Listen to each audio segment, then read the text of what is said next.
In this video, I'm going to talk about using the ST7789 display with the PIC32. Zoom in on the screen here. So this is a pretty small TFT IPS LCD screen. It has 240 by 240 pixels.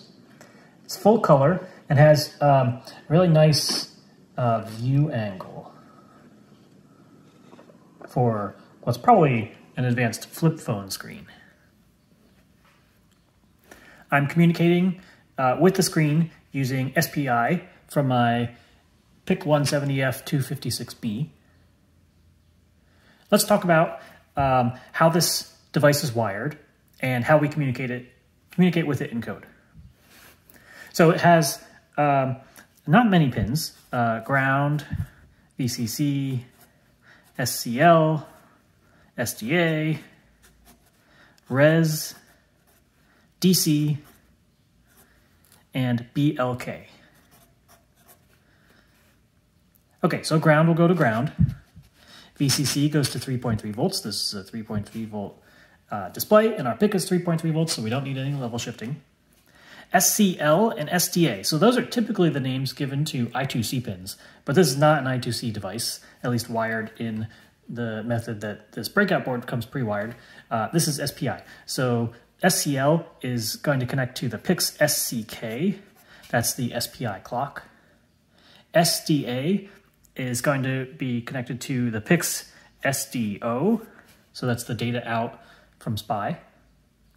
The PIC also has an SDI pin, an input pin, but this device is not wired to communicate back to us, so we don't need to set up the SDI pin on the PIC.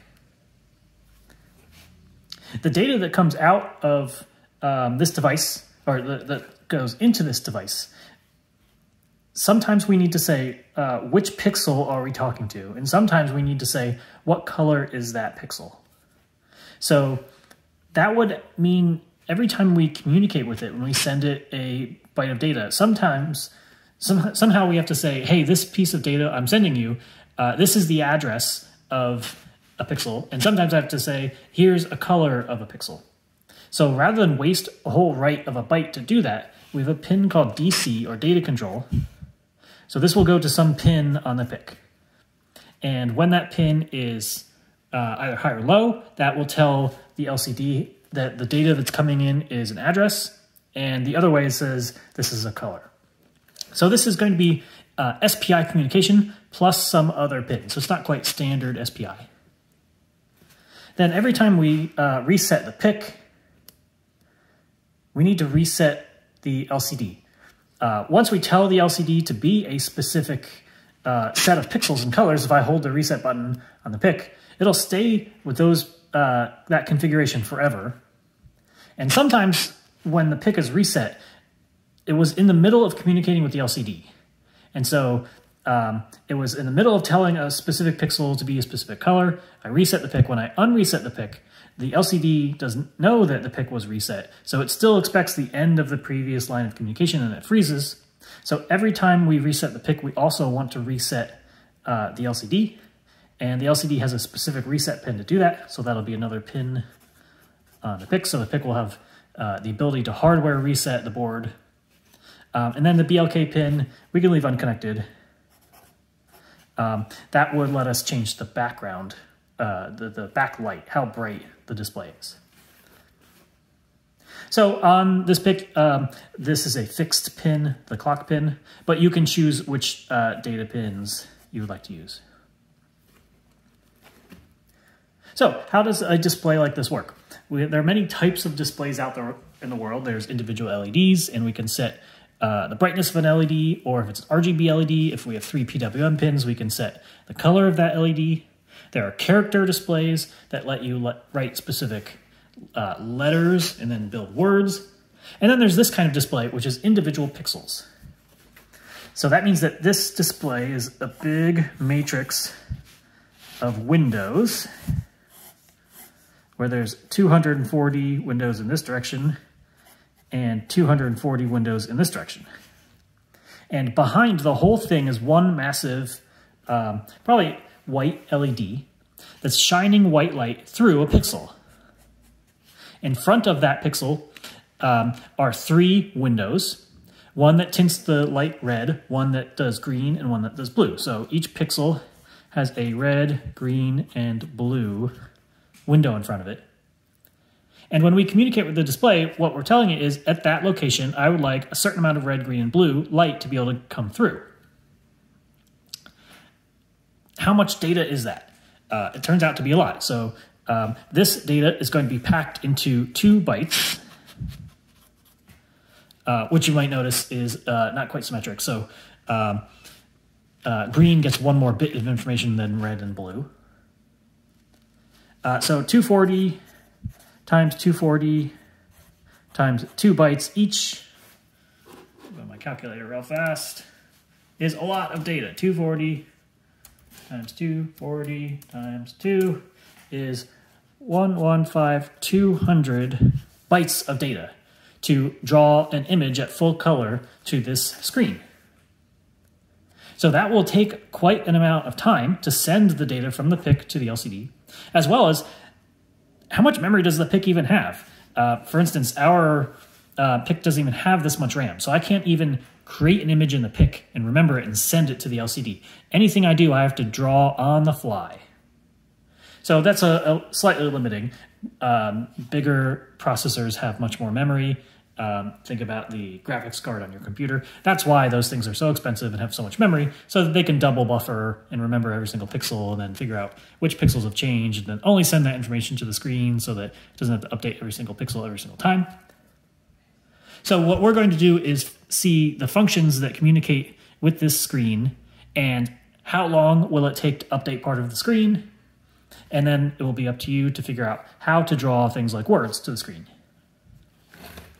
So I'm providing some functions. On the GitHub page will be your standard SPI initialization function, and you'll have to set up some pin stuff in there. Note that this is not quite the standard SPI initialization that we used for the DAC chip in an earlier assignment. This time, the clock pin and the data pins, so data might look like that. There's an important relationship between the phase of when the clock changes and what the voltage edge looks like, as well as should the clock idle high or should the clock idle low. There are 4 different possible combinations there. And every chip, when you look in the datasheet, will tell you the mode of SPI that tells whether this should idle high or low and how the phase lines up. Most things are in one specific mode, so we didn't have to play with those bits before. This device, because it does not use a chip select pin, which would be typical of an SPI device, doesn't use the typical mode. So because we're not using a chip select pin, we need the clock line to idle high. So just note that in this initialization function, I've already set that bit, but that can throw you for a loop if you're doing this from scratch. Okay, then we've also got an LCD init function. And we have to tell this chip when it initializes a lot of stuff. We need it to reset, we need it to exit sleep mode, we have to tell it exactly how many rows and columns of pixels it has, because the controller that's built on here could actually talk to screens of lots of different sizes and configurations. So when it first wakes up, we need to tell it, hey, the thing that you've been soldered to is a 240 by 240 color display. So inside of the LCD init function, you'll see lots and lots of commands with delays that initialize the board to draw with the correct size and color. Then I've given you a function LCD set address. That tells which pixel we're talking to. And an LCD command function. And an LCD data function. So the set address function uses both the command and the data functions. Okay, these are kind of internal. You don't necessarily need them. What you do need is LCD draw pixel. And this is a function that takes in a position X, a position Y, and a color. All of these are unsigned shorts, so 16-bit numbers. So the X represents which pixel left to right, Y, which pixel up and down, and then the color, the RGB value separated into 2 bytes. And I've predefined a bunch of colors in each file, and you can make more colors. Then you also get an LCD clear screen, and that takes in a color. So you can draw the entire screen to one specific color. So when I first turn on my LCD, I think I just draw the background as black, and then I'm writing some text, and I'm drawing a bar, and then I'm recording how long it takes to update all of that stuff and writing it as a frames per second number at the bottom. So the way that these functions work is that we don't need to reset the entire screen every time we're talking to it. We're only going to draw a bounding box around the area we're trying to write to. And that means that if we're only writing a little bit of information, the frames per second will be fast. And the more stuff we need to write to the screen, the slower the frames per second will be. So I've given you these functions. What you need to do that now is figure out how do you use the draw pixel function to show text. In a character display, you could just write the bytes over and it would know how to draw the letter A and how to draw the letter 7. Now we're going to do that manually. And to do that, we need font.h, inside of which is a variable called ASCII. ASCII is a matrix. It has 96 rows and 5 columns. So for instance, if we look at ASCII, the first row, and we'll look at 0 through 4 columns, those values are in hex 0x00, 0x00, 0x00, 0x00, and 0x00. If we look at the next ASCII, so we'll look at 1 and 0 through 4, we get 0x00, 0x00,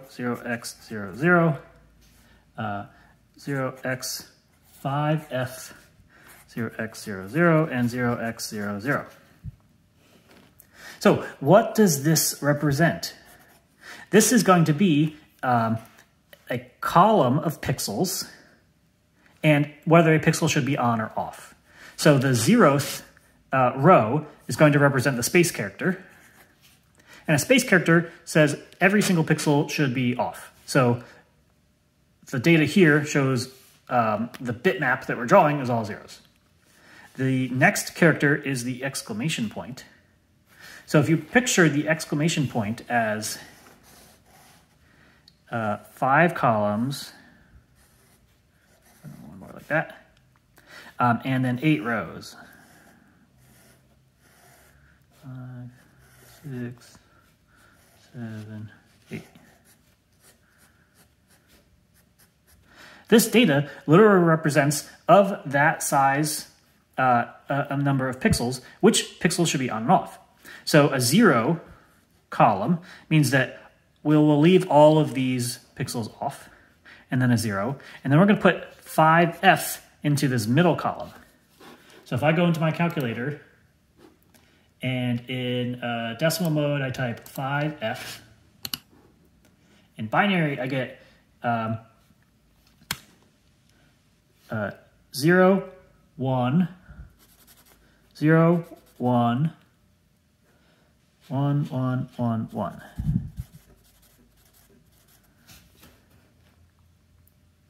So this 5f represents that column, which is in pixels, the exclamation point, and then we get another 0, 0. So this is a fixed width font. Every character is 5 bits wide and 8 bits tall. And the ASCII variable shows all of the showable characters what their bitmaps look like. Now, if you wanted different sizes of fonts, then you could make another version of ASCII, but this is kind of a convenient size because for 8 bits tall, all we need is an unsigned char at every location. So what are we going to do with that information? You're going to write a function called draw character.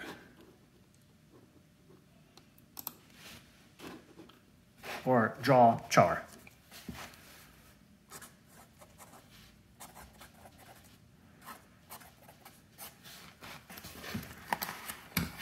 Go. The input is going to be a position X, a position Y, and a color. These can all be unsigned shorts.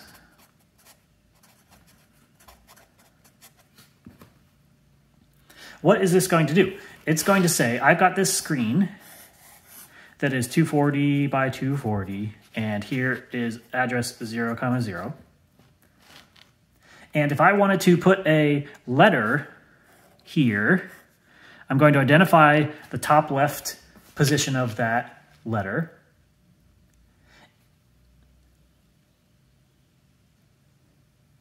Oh, we need more data. Color, letter. Yeah. Okay, the letter, that can be a unsigned char. Okay, so once we know that letter, we can go into the ASCII of that letter.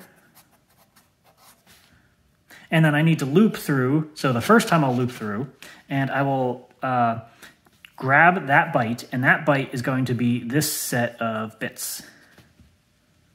Then I will go to the next one, and I'll do that set of bits. And so on until I've done 0 through 4 in the ASCII table.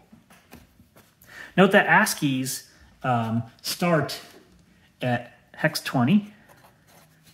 So all the letters before hex 20 are not printable. So if I wanted to print an exclamation point, that would be hex 21.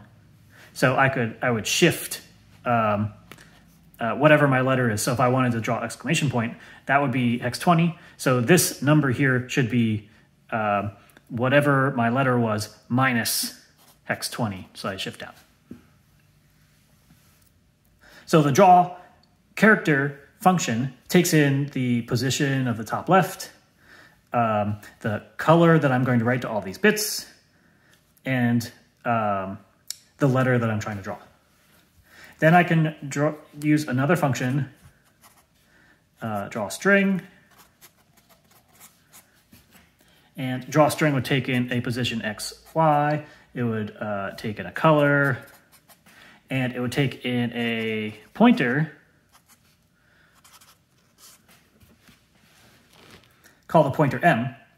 So what does the draw string function do? It will loop through M, calling draw char. And how do I use draw string? Well, I would do something like char M, and then maybe I have 20 letters I'm trying to write, and then I could say sprint f into M, something like hello, and then I would call draw string. Maybe I want to write at 20, 20. I would do blue, and I would send it M. Okay, so draw string would take in a pointer to my character array. It would iteratively call draw char. It would remember the Y position is probably always the same. The color is always the same. This would be M of some index. And then every time I draw a new character, I need to just shift over by 5. So this would be something like X plus I times 5 so that I draw a character, and then I draw another character, and then draw another character. So in that way, you can build your own set of functions that takes the output of sprintf and can draw text to the screen. So that's what I've done here. That's the first thing you should practice. Then if you wrap your code in remembering what time it is, so grab the core timer here and then grab the core timer here, then you can print the difference in time from the core timer, convert that to a frequency and print that, so that lets you know that the more you draw, the slower you're going to go, because the more you're drawing, the more data you're sending to the screen. And then the last thing I like you to do is just to draw a bar like this. So maybe the background is all black, and this is red, and this is green. So draw a red bar that goes from like 0 to 100 pixels wide, incrementing every time you update the screen. So that should just be something like calling the draw pixel function, draw, and that, so in that loop, and then inside of this loop, draw, until you hit some value and then finish it in green. Both of these involve loops inside of loops.